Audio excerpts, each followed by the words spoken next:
Hi, this is Jeremy Jansen, and you're watching the October 2010 issue of Reason Wizardry. Last month we released our new refill Nano Sequences, which is also our first MultiLoop refill. And in this month's Reason Wizardry, we're going to look at how Nano Sequences works, and then we're going to look at how to properly process your own waveforms for loading into Nano Sequences as well. The first thing I need to do is describe what MultiLoop technology is. MultiLoop is a process that I created to keep loops from sounding poor when they're played up and down on the keyboard away from their root note. So if you had a loop that was meant to be played on C3 and you played it on C1, typically it'd sound very poor. Or if you played it on C5, it would be very quick with little sustain, and it would have that chipmunk effect of a transposed sample. So with MultiLoop technology, you can hear from this patch that I've loaded up called Bluetooth that this particular patch can be played pretty much anywhere on the keyboard and it still sounds very good. Here's C2, C3, C4, even C5. If you'd like a little bit more information on MultiLoop, the demonstration video that I created for Nano Sequences goes in a little bit more detail in describing MultiLoop itself. But what we're interested in here today is how that works. And I'm going to show you by opening up this Combinator and start describing what's going on here. Basically, we've multi-sampled the loop. So that means instead of just using one loop, we've actually got 8 separate Rex loop files in one patch. And they've been taken up and down the keyboard at different positions so that when we play a certain key on a keyboard, we're getting a loop that's specifically been recorded to sound good when played back at that position. All these loops are loaded into Kong, as you can see as I click on these pads.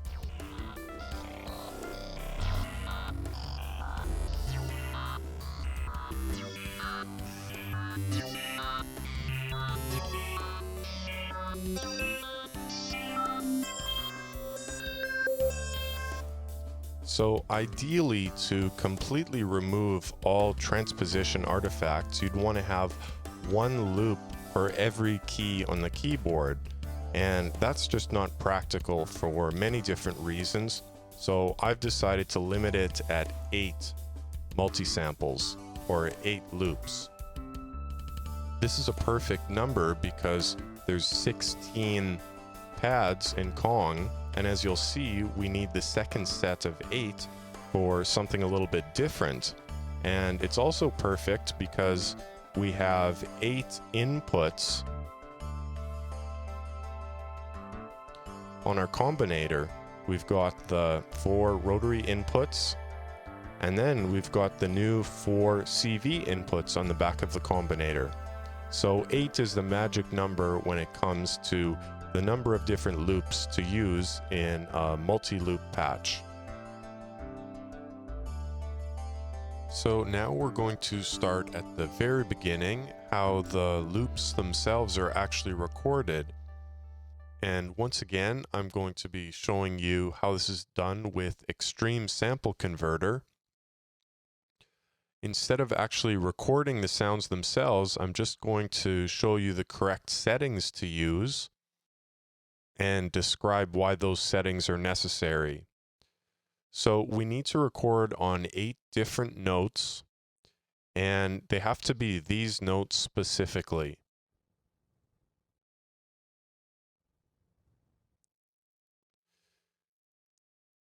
That is what the Combinator expects, so you need to use those notes. Also, you need to record 16 seconds exactly of audio. Each loop needs to be the exact same length. So even if you want to record a 1-bar loop, the Combinator is expecting 4 bars of audio, so you'll have to be a little bit wasteful and actually record that 1 bar 4 times in a row. And you'll want to record at 60 BPM. It's useful to record at a very low tempo because low tempos can always be sped up with minimal artifacts, whereas fast tempos can't really be slowed down very effectively. So the slower you record, the more flexible a loop you'll have later in terms of switching its BPM. So now that that's all set up, you can go ahead and record whatever sequence you'd like from whatever VST or hardware instrument you'd like. And once that's done, of course, you'll want to take the loops into recycle for slicing, and that's what we're going to look at next.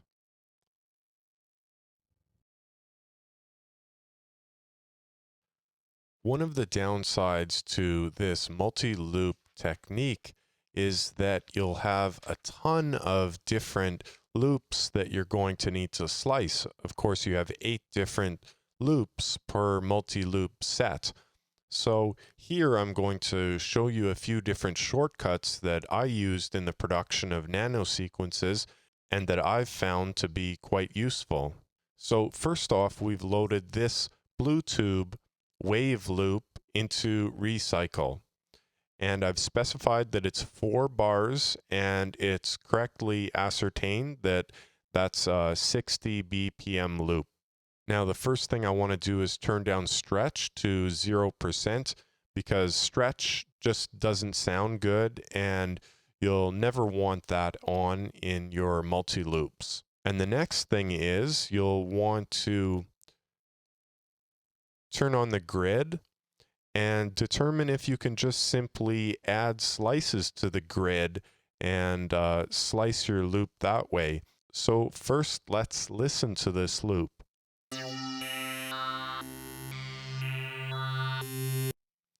Okay, so if we add slices at grid, that's probably going to be too many slices, but let's try it.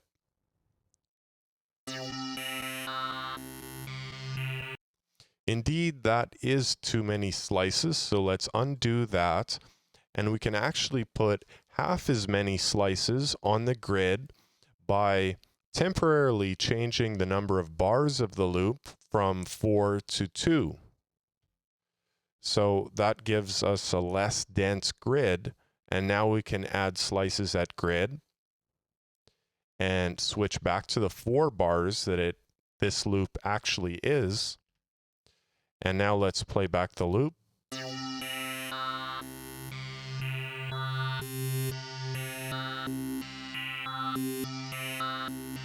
So that sounds as intended, and we'll just want to move the tempo up and down to make sure that it scales well to both ends of the range.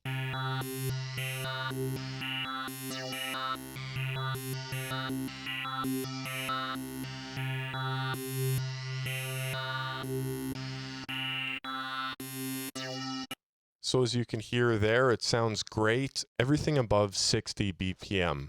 Of course, some loops you're not going to be able to just add slices at grid, but often this is a really good start, and then you can add and subtract some slices and get your loop sliced up exactly the way you want it.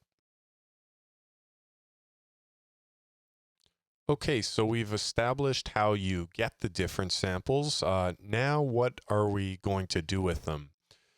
They need to be loaded into the Kong in the first 8 slots, starting at the lowest at 1 and the highest at slot 8. And so what's the plan for getting these to play back from the keyboard and for using each one of the different loops for different sections of the keyboard? Well, the first thing to consider is that when you hit a pad, and you let off the pad, Nurse Rex does not stop. So we're going to need a way to stop the playback from each pad once it's been triggered. The second thing is that Nurse Rex does not loop the loop itself. It only plays through once. So if I play the fifth loop here,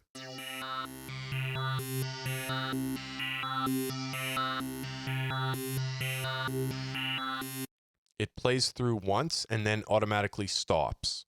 So what we want is a way to be able to hold down a MIDI note and Nurse Rex will continue looping the loop, and we want a way that will enable us to let off that MIDI note and Nurse Rex will immediately stop. So we've pretty much determined our goal of being able to trigger each pad from a MIDI note, stop each pad by letting off the MIDI note, and automatically looping the pad when we're holding down a note. We can't really accomplish that all inside Kong, so we need to enlist the help of Thor. Actually, what we need to do is enlist the help of 8 separate Thors, one for each one of the Kong pads. Now I'll scroll down here and you can see all the Thors. Ignore the NNXTs for now. The first Thor here we're going to look at, they're all pretty much identical, so we can get the gist of it just by looking at one Thor patch. So what we've got here is MIDI gate. So when you press a key, that's triggering the sequencer. And all of the Thors are like this. But of course, we don't want to trigger all of the Thors and thus all of the Kong pads whenever we press a note. We only want to trigger whichever Thor is in the specific key range we want. So you do that by opening up the Combinator programmer and limiting each Thor to being triggered from a specific key range. Once again, we'll just ignore the NNXT devices for now.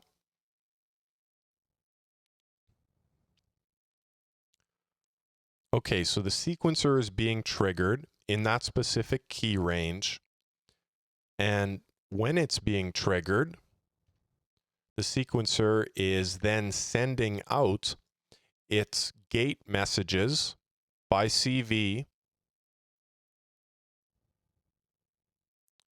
to the gate input of the first Kong pad.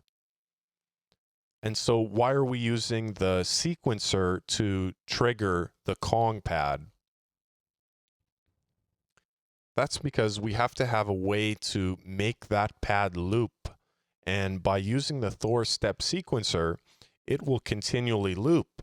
And if we have one note playing for 4 bars and then repeating, it will repeat triggering that Kong pad every 4 bars.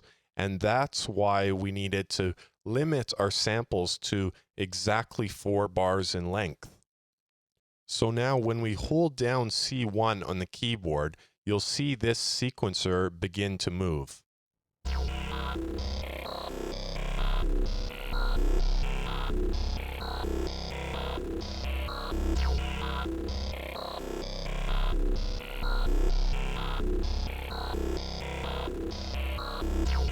So you can hear it start over again as soon as the sequencer reaches the first beat. Of course, we also need to adjust the gate length to create one long note. So you just have a max gate length on all of the notes until the very last one. And that'll create one long sustained note that will start over again on the first beat. So that sequencing process in the Thor loops each Kong pad so that it doesn't stop after the end of the loop. Now we have to look at how to make the pad stop when we let off the MIDI key. And that is where the NNXT comes in handy. As I was producing the Pantheon 1 refill, I looked all over for a way to send out a CV signal when a key is let off on the keyboard. So say you let off the key and you want that to trigger another instrument or trigger something. I searched all over for ways to do that, and it's very difficult, even with Thor, to come up with a way to send out a CV signal when you let off a MIDI note. I actually ended up contacting Pef, who let me know a very interesting and useful way he discovered to send out CV signals in this scenario. And it uses NNXT. Basically how this works is I've created a simple waveform called dc.wave. It contains one single pulse of audio. And where that pulse of audio is placed basically can determine when this CV signal is sent out. The pulse of audio is at the very end of the file. Let's say it's at 90%, if we're going to go by NNXT percentages. The rest of the wave is completely silent. So what happens is the waveform runs through silence until it hits the loop. And the loop right here is from 88.2 to 88.5. So it loops in silence. Still, there's no audio signal being sent out. And then when you let off the key, due to this forward sustain loop mode, playback will actually continue the part after the loop. So it will reach 90% where the pulse is. As far as I know, this is the same technique that the propeller heads and others have used to create release samples. Say for a guitar refill, when you play a note and then let off a key, maybe there's a sound of a muted string or something. So in this way, instead of triggering a sample, we're instead going to send out the signal from this NNXT, this pulse that's created when we let off a key. It's being sent out into the first Thor we've already looked at and converted to CV signal, sent out CV output 1, and it's triggering pad 9. And now that enables me to describe what pads 9 to 16 are up to in our Kong patch. What we already know is that the first 8 pads are triggering the samples, while the next 8 pads are actually stopping the samples. So we have pad 1 here playing, and if I play this pad, it will stop. And all that we're doing here is assigning the same drum module to 2 different pads and then using the hit type stop on all of these pads. So each pad has a corresponding stop pad above it. So these pads all correspond.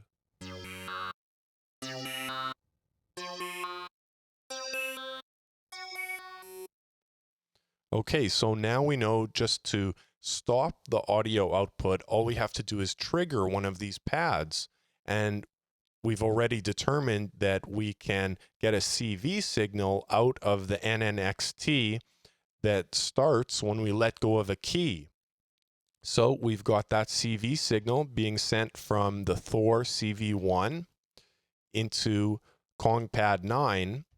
So now if I play C1, you'll see how the first pad is triggered by the MIDI key, but then when I let off the note, this pad will be automatically triggered, which stops the note. So I'll hold it down, and now I'm about to let go. That's all automatic. That encompasses all the different processes we need to trigger these loops. You can see that everything I've said is just repeated for the other pads. Pad 2 is corresponding to pad 10 in terms of stop, and they're both connected to the next Thor, Thor 1 copy. and pad 3 is connected to the following Thor, and it's also corresponding to pad 11 in terms of stopping. So that's enough just to trigger the loops and trigger which one we want. But now the problem arises that even though we're triggering the right loop in the right key range, what happens inside that key range? For instance, this first key range goes from C1 to E1. Well, if the same loop is triggered from C1 to E1, that note isn't going to change. It's just going to be this exact sample. So we want to pitch shift each loop inside its key range so that when we press, say, D1, we get the proper note inside each key range. And the way to do that is to use transposition. Of course, the object of this whole patch is to avoid transposition artifacts, but these are small key ranges, only about 5 semitones in size, and transposition across that small a key range really doesn't have much artifacts. And the only way to avoid it completely, as I said before, would be to have a completely different loop for every note on the keyboard, and that's just not realistic. So now I've outlined our final goal in describing this multi-loop combinator, and that's going to be describing how it transposes inside each key range each note, so the output note is exactly what you want and not just the 8 samples that were recorded. So the way we need to do that is by modulating the pitch offset knob. You can see here when I move it manually,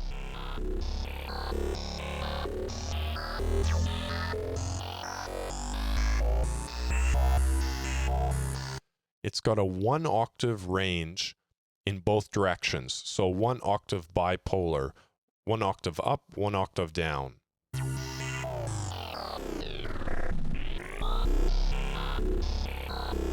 So that'll work great for our purposes. I just need to show you how that's modulatable depending on which MIDI key we hold down. This modulation is also taken care of by the Thors that are handling our triggering duties. So let's open up the first Thor again, minimize some of the other stuff. And you can see here what we've got is MIDI note going to CV output 2. And it's repeated many times, and that's just to send a larger CV signal out. It's kind of hit or miss sometimes with these techniques. You'll send out a CV, say just one of these, and then you'll find you're not getting the exact result that you want, almost as if the range isn't enough in the modulation you're sending. So I can't say the scientific reason behind why there's this exact number of CVs being sent out. That's just what I found corresponded to giving me the notes that I wanted. So essentially you could think of it like we're sending out the value of the MIDI note that we're pressing on the keyboard times 7. 1, 2, 3, 4, 5, 6, 7. So that's being sent out CV output 2, and it's being sent to one of the new Combinator CV inputs, set to bipolar mode. So now we'll open up the Combinator programmer and go to Kong. And you're going to see CV input 1 right here is being sent to drum 1 pitch offset from minus 120 to 120, which is the full range of this knob. So that's going to get us the result of pressing a key, and when that triggers Thor, it's going to trigger a different offset value depending on which key we've pressed. So you can see it in action here. If I start on C1, you'll see the offset knob move. C1 requires no offset, but C#1, B, D sharp, E, and then of course, by the time I get to F, I'm actually on to the next key range, which is -1 semitone. And F sharp is the root note, which requires no offset, and so on and so on. So maybe now you're beginning to realize why we're limited to 8 different multi-samples, not only because we want to use 8 pads in Kong, but because we're going to have a very significant limitation of only having these 4 CV inputs and then the 4 rotary inputs. If we wanted to use any more multi-samples than that, we wouldn't be able to transpose inside their key ranges, which is an absolute necessity. So if we move on to the second Thor, you can see exactly the same thing being carried out. We're sending the MIDI notes to CV output 2, which is then connected to the Combinator's CV input 2 right here. And that is being sent out to the drum 2 pitch offset. So just by looking at this Combinator screen, you can pretty much see how everything is connected. All these CV inputs are connected to the first 4 drum pads, and then the rotaries are connected to the next 4 Kong pads. The only strange thing you'll see is that the rotaries have different minimum and maximum values. And that's what I'm going to try to describe next.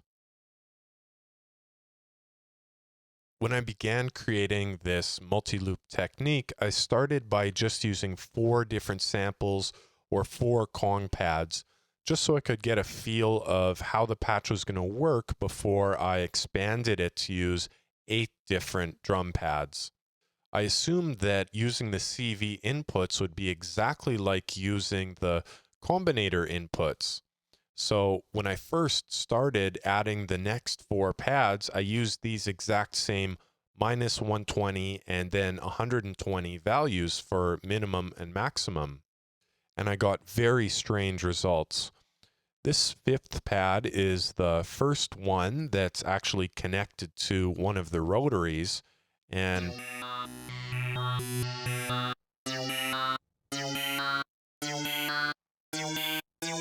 as you can see, it's working fine, but with the -120 to 120 values, it was giving very, very strange offset results. They weren't 10, 20, 30, 40, but instead like 18, 29. It just didn't work properly. And that came down to 2 different problems. The first was that I assumed that each one of these Combinator knobs needed to be at its neutral position. The neutral position of a Combinator knob is actually 63. If you reset the knob by holding Control on your keyboard and then left clicking, it'll change to 63. Well, in this case, these knobs have to be set to 64.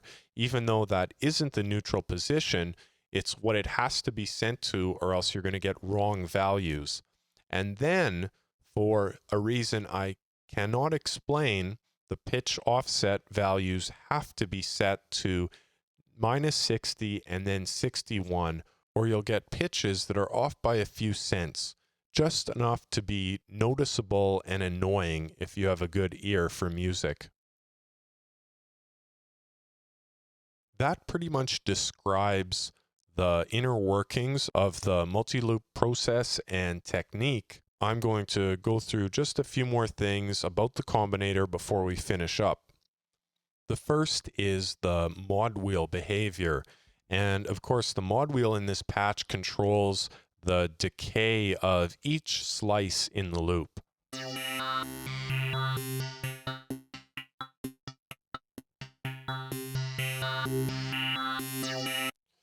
And that's not very straightforward to do because, of course, our Combinator programmer is completely full just with the pitch offset stuff and a few other effects parameters that I've mapped to the buttons. But of course, you can also do this inside of Kong. While Kong doesn't have a mod matrix, some of its internal parameters are mapped to mod wheel. And this is one of them. Right here on the decay of the drum module, we've also got a mod wheel to decay. And you can set it to -100, which is great because we want to have full decay normally. And then as we push the mod wheel up, we want the decay to get lower. So it's great that they made this a bipolar control. You can see it goes to 100 as well, so that we can use the negative range to lower the decay to what we want.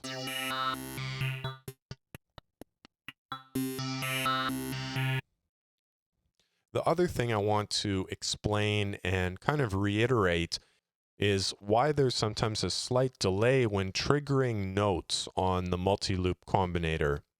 If you've watched the video documentation of nanosequences, you'll know that there's only a delay if you don't play notes on the beat, on the quarter note beat. And that's because we are set to quarter notes in our Thor sequencer. And so if you play on the off beat, the sequencer isn't going to start. So it seems like a very easy solution to that would just be to increase the speed of the sequencer to something quite fast, like 16ths or 32nd notes, so that then you just have to play on every 16th or 32nd, which of course are much more frequent and would be harder to miss.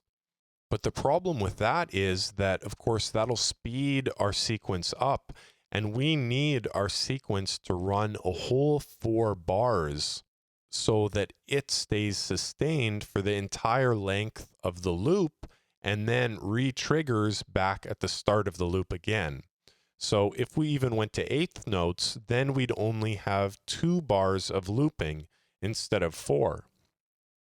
The only way I could think of to perhaps get around this would be to chain many Thors together and then figure out a way to run all of their sequencers in series so that once one sequencer got to the end, it would continue on to the next sequencer and then the next and the next until you had a sequence that might be made up of 120 steps or 128 steps instead of 16.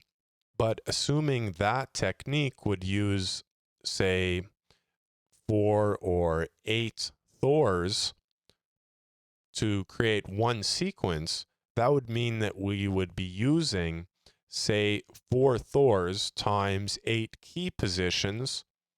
That's 32 Thors, or maybe even 64. So that just hugely increases the complexity of the patch. And to be honest, I'm not sure if that'll even work. So for now, the limitation of having to play on the quarter notes in order to trigger this combinator seem like they're worth it. Of course, if you've figured out another way, and there may be, I'd be happy to know about it. So just to summarize what we're looking at now with the finished product, obviously we've lost the use of all 4 combinator rotaries. That's unfortunate, but it's necessary, because if we'd only use 4 multi-samples, I think there'd be too much transposition involved. By using 8, I think you get a much better sound. And even then, we've still got the use of the mod wheel, which could be mapped to anything instead of just to the decay of the slices. And we've got 4 different combinator buttons to map to whatever we want. In this case, I tried to keep it simple just because this is a new technique and so much effort goes into creating each sample set that if I overcomplicated the combinator controls at this point, it might not even be financially viable to make a refill like this. And that brings us to the end of the October issue of Reason Wizardry this year. It was quite a bit of fun explaining this Combinator patch and this multi-loop technique. I hope it's useful to you. As always, I'd love to hear some suggestions on topics for future issues, so don't be shy. Send those over by email if you come up with any interesting ideas. I'm also thinking of revisiting the patch competition that I tried last year around the holidays. And I'd like to hear any feedback from you guys if you want another patch competition, perhaps what rules you might be interested in. Obviously, after last time, I don't really want to try the exact same thing and get the exact same result. But I would like to give you all an opportunity to put some of these skills and some of this knowledge to use in creating your own patches, and some motivation and a reward for doing so as well. So thanks once again for watching. I'm Jeremy Jansen. Until next month, cheers.